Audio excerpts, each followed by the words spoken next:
Fala, turma, beleza? Professor Tafarel aqui. A aula de hoje será sobre o que é biogeografia. Nós iremos abordar esse assunto, que é um assunto que mistura um pouco de biologia com geografia, né? É um assunto que a gente vai tratar da biogeografia, que seria a distribuição que vai estudar a distribuição geográfica dos seres vivos no espaço através do tempo, procurando entender os padrões que eles se organizaram de forma espacial e os processos que foram resultados de tais padrões. Então, essa biogeografia ela é uma ciência, tá, que ela vai estudar o processo de distribuição dos seres vivos, não só os seres humanos, os animais, também as plantas, tudo isso a gente irá estudar nessa aula agora. É, a biogeografia, ela define o que vive onde, por quê e quando. Que são organismos vivos, tipos de plantas, animais, micro-organismos, fungos e vírus. O onde é a distribuição dos seres vivos, o simples mapeamento das regiões onde vive cada tipo de fauna, flora. O porquê é a explicação para a distribuição, as respostas possíveis invocam explicações ecológicas e históricas. Quando é o fato que as biotas nem sempre ocuparam o mesmo espaço que ocupam hoje. Tá? E aí, a biogeografia, ela tem uns tipos de abordagem, né? A taxonômica, que é o estudo das áreas, da localização das espécies, ou de outros grupos taxonômicos, como gênero, família, em oposição aos grupos ecológicos. Os fisionômicos trata da geografia dos seres vivos do ponto de vista de sua forma, ou seja, de sua fisionomia, estuda as formações vegetais. A ecologia, a geografia dos grupamentos ecológicos e como eles se relacionam com o seu meio, e a histórica, que trata principalmente das migrações e das floras e faunas do passado. E aí a gente tem a biogeografia dividida, principalmente em dois ramos, tá? Existe aqui tem três, mas principalmente são em dois ramos, que é a fitogeografia, que faz a análise das plantas, e a zoogeografia, que é a geografia dos animais, tá bom? E aí ela analisa essa distribuição desses animais e a partir desse momento a gente vai também conseguir estudar e tem aqui também nesse slide a geografia dos solos, que são a pedogeografia, né? Porém, existem algumas teorias que elas vão tentar explicar como funcionou como que aconteceram, né? Essas formas de evolução, por que existem as savanas, por que existem os animais dessa forma. Existem algumas teorias que vão tentar explicar. Primeiro, tem a teoria da deriva continental, que ela é associada aos deslocamentos dos continentes e à configuração dos oceanos, que é em razão daquela movimentação das placas tectônicas. A semelhança entre as espécies encontradas na América do Sul e na África elas são uma evidência de que essa teoria ela é uma teoria aceita. A teoria dos refúgios morfoclimáticos, ela vai explicar a formação de biomas pelas condições ambientais provocadas pela decorrência de alternância de climas, de paleoclimas. Os climas vão modificando, né? Então, há essa alternância, vão criando alguns biomas. A teoria das ilhas, que defende a ideia de que grupos populacionais eles residem em ilhas. Os que residem em ilhas eles têm menor variedade que aqueles provenientes dos continentes. Nessa teoria, a área reduzida dificulta o desenvolvimento. Então, nessa teoria da ilha, a teoria das ilhas, diz que aqueles seres que vivem em ilhas eles têm menor variedade do que aqueles que vivem em continentes, né? E o que vai levar a esses seres que vivem na ilha a não conseguir ter muita variedade é o espaço reduzido. E as metapopulações, que são um conjunto de manchas ocupadas por diversas populações de um bioma, surge de migrações, extinções e colonizações das populações que estão em fragmentos de vegetação. Aqui a gente tem o corredor ecológico, que é um exemplo da aplicação dessa teoria, e de acordo com isso, a distribuição geográfica das espécies ela está condicionada por fatores naturais físicos, como insolação, temperatura, disponibilidade de água, tipos de solo, formas de relevo, e bióticos, que são as relações entre as espécies. Tá legal? Essas relações entre as espécies, a gente vai começar a ver como eles se relacionam. Por exemplo, aqui a gente tem a molécula, que é a água, a célula, que é a célula óssea, o tecido ósseo, um órgão em forma de osso, um sistema esquelético, o organismo, aí já forma o lobo. Uma população, que é um conjunto de indivíduos da mesma espécie, aí a gente tem a comunidade, que é um conjunto de populações de diferentes espécies e que vivem no mesmo local, por exemplo, o lobo, o coelho, as árvores, as montanhas, a grama, e assim como outros organismos. E aí a gente tem o ecossistema, que é a comunidade que tem mais fatores abióticos, como organismo, luz, água, solo e outros fatores abióticos, ou seja, sem ser vidas. Então é essa relação, tá? A relação entre que é o lugar que eles se relacionam, o habitat, e a biosfera, que é um conjunto de vida na Terra, no conjunto dos ecossistemas na Terra. Aí aqui a gente tem outra forma explicando a organização dos seres vivos. O organismo seria um elemento só, uma população, elementos da mesma espécie, a comunidade, elementos de diferentes espécies, o ecossistema, uma relação entre esses elementos por exemplo, aqui a gente tem a savana, né? A gente está vendo uma savana aqui, uma imagem da savana, e aí na savana a gente tem árvores diferentes, zebras, elefantes, grama, essa relação, que consiste no ecossistema, e a biosfera, que é o conjunto de vida na Terra. Legal? E, novamente, aquela ideia, né? O átomo, a molécula, a organela, a célula, a tecido, o órgão, o sistema de órgão e o organismo. O organismo já é montado, o sistema de órgãos, por exemplo, é o que a gente tem por dentro, né? Um órgão específico por exemplo, o coração, o cérebro, isso é um órgão. Nesse caso aqui, a gente tem na folha também, né? O órgão é apenas uma coisa pequena. O sistema de órgãos ele é aquele conjunto de folhas completo. Acho que isso aqui está bem claro para vocês.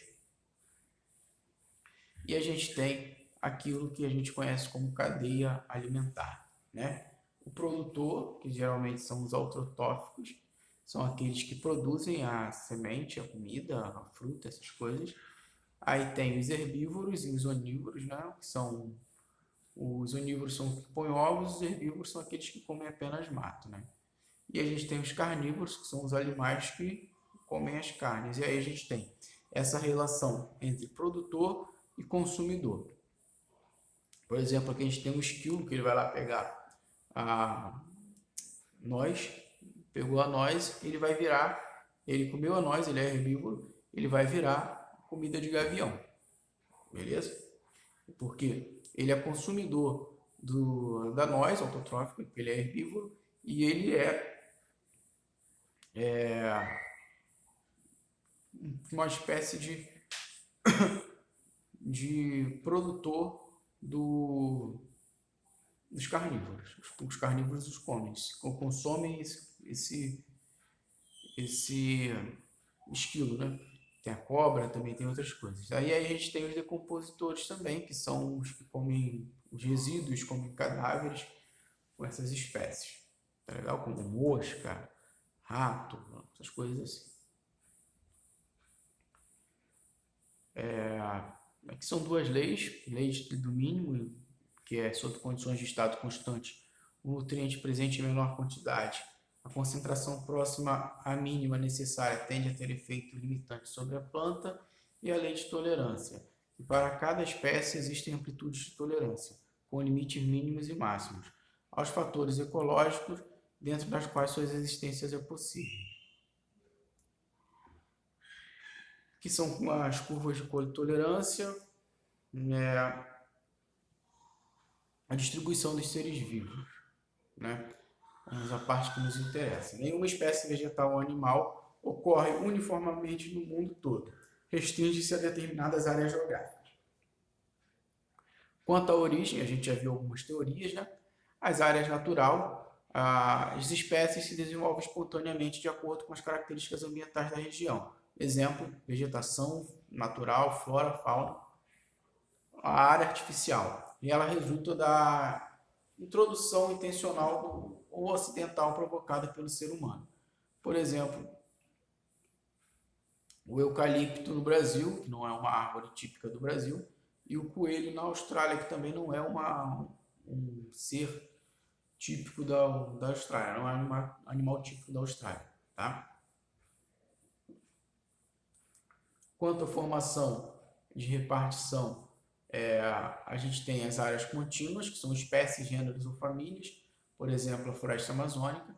A gente tem as áreas descontínuas, que, por exemplo, os manguezais, que ocorrem nos encontros da água salgada com a doce, em lugares diferenciados.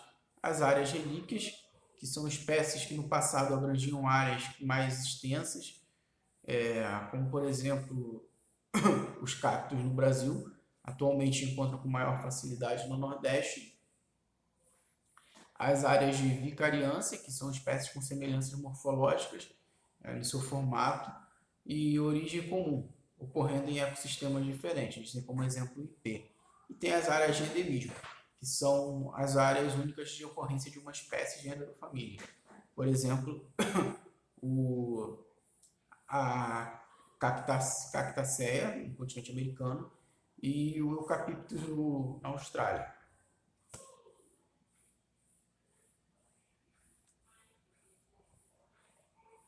E agora a gente vai entrar nos fatores relativos às interações, que são intraespecíficas.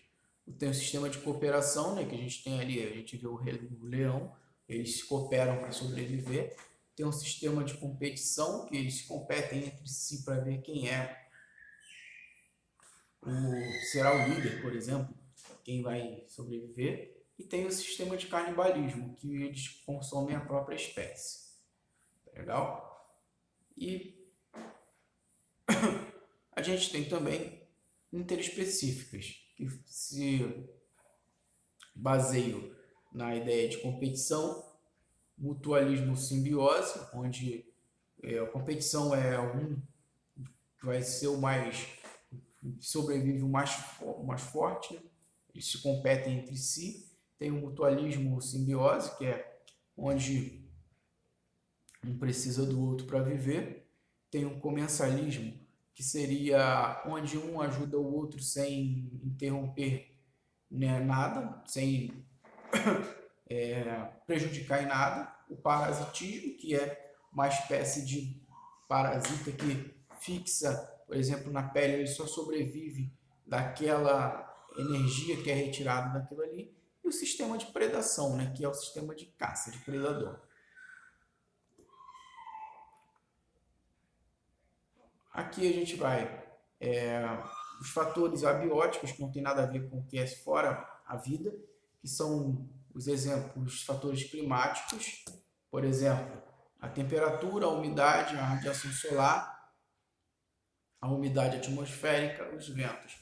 Eles ajudam, por exemplo, na formação de alguns biomas, como a tundra, a taiga, o deserto frio, o campo frio, a floresta, o deserto quente, o campo quente, a savana, a floresta tropical, a floresta temperada úmida. A gente tem os fatores edáficos, que é dada pela propriedade física do solo, a textura, a porosidade, afeta a distribuição dos seres através de nutrientes orgânicos e elementos minerais. A gente tem também os fatores topográficos, que são considerados por estarem relacionados a temperaturas, umidade, luz, ventos e solos. Aí a gente tem como exemplo o ambiente de vales e baixadas, a gente tem ambientes de encostas, platôs ou chapadões, os topos de montanha.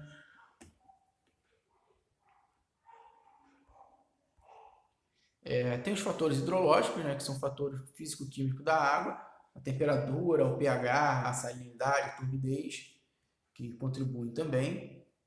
E a gente tem aqui alguns fatores de adaptação, que é o processo pelo qual uma espécie tem suas características corporais e comportamentais ajustadas aos fatores ecológicos do seu habitat, principalmente aos fatores limitantes, além de modificações corporais que tornam os seres vivos adaptados ao ambiente e que são moldados ao longo de milhares de anos a outra forma de adaptação muito mais dinâmica e eficiente, que é o comportamento. Ou seja, o processo de adaptação ele vai passar sendo por corporal ou por comportamental. Tá? Eles se adaptam aos fatores ecológicos de um habitat, modificando-se de forma comportamental ou então de forma corporal. Eles vão se adaptar de alguma forma. E aí existem algumas estratégias adaptativas que são metabólicas ou comportamentais específicas, né? Que são desenvolvidas ao longo do tempo. Como, por exemplo, existe um processo de adaptação para viver em regiões frias. Por exemplo, tem que regular a temperatura corporal a essa região. Se ela for alta, passar por esse processo de adaptação para viver em temperatura alta. Se for baixa, o processo de adaptação à temperatura baixa. O posicionamento em relação à intensidade da luz, o desenvolvimento de estruturas para reter água, ou seja, para viver em locais com escassez de água tem que ter essa estratégia também de adaptação. Desculpe.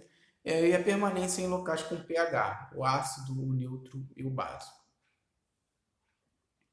Aí a gente tem a estratégia com características de animais, os pecilotérmicos, que são de sangue frio, que tem a temperatura corporal que oscila de acordo com a temperatura do ambiente, e os homeotérmicos, que são os de sangue quente, que tem a temperatura corporal constante, independente das mudanças no ambiente. Eles são resultantes de um processo de metabolismo, que é a soma de todas as atividades químicas da célula, que garantem o crescimento, a manutenção e o reparo dessa espécie. Isso aqui são os mecanismos pecilotérmicos, né? Que são os animais de sangue frio, por exemplo, os peixes, vivem somente em cursos de água, que apresentam temperaturas quais eles são capazes de tolerar. Eles ajustam o local que eles vivem. As minhocas têm a temperatura do solo onde se encontram, tá? O estado de dormência no qual o crescimento é interrompido. A regulação pelo comportamento, isso aqui é interessante. O lagarto, ao amanhecer, o sol esquenta o sangue em sua cabeça e o restante do corpo continua enterrado, até aquecer o suficiente para ele entrar em atividade. Ao meio-dia, se abriga, à tarde se dispõe paralelamente aos raios solares. Essa do lagarto é interessante. E os homeotérmicos, que são porque o sangue ele tem um metabolismo, né? Que ele, dentro de uma espécie ou grupo das espécies próximas, os animais de locais frios tendem a ser mais corpulentos e comparados, se forem comparados semelhantes de locais quentes. Eles estabelecem a relação entre temperatura e volume corporal, segundo princípios de predominância. A perda de calor é proporcional à superfície do animal. Superfície é o comprimento ao quadrado, igual ao volume, comprimento cúbico. Os animais pequenos apresentam maior relação superfície-volume e maior perda de calor. Aqui a gente tem a regra de Allen, que estabelece a relação entre temperatura e as extremidades corporais. E a gente tem como exemplo a variação do tamanho das orelhas de lebres, raposas, de acordo com o local que eles vivem, com a perda de calor. E aqui são algumas adaptações. Eu vou passar e vou parar aqui no final, porque eu vou falar com vocês sobre as teorias da dispersão das espécies no Brasil. Como que existem essas diferenças de diversidade no Brasil, né? Que as variações das condições naturais ao longo da história geológica do Brasil, o Brasil nem sempre ele teve esse clima quente que a gente vive aqui. O Brasil ele passou por um período, se a gente pega lá naqueles períodos históricos, na período das eras geológicas anteriores, no período pré-histórico, o Brasil ele tinha uma temperatura fria, muito fria. Então ele não nem sempre ele teve essa mesma temperatura. Então, assim como o planeta. O planeta, ao longo da história geológica do planeta, os ambientes eles passaram por diversas transformações e o que foram interferindo na distribuição das espécies. E algumas espécies elas se adaptam à mudança e outras não. Basicamente, as configurações de áreas quentes e áreas frias, áreas secas ou áreas úmidas, elas variaram ao longo do tempo. Elas nem sempre as áreas que foram secas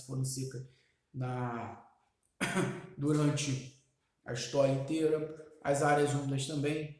Dessa forma, elas foram variando.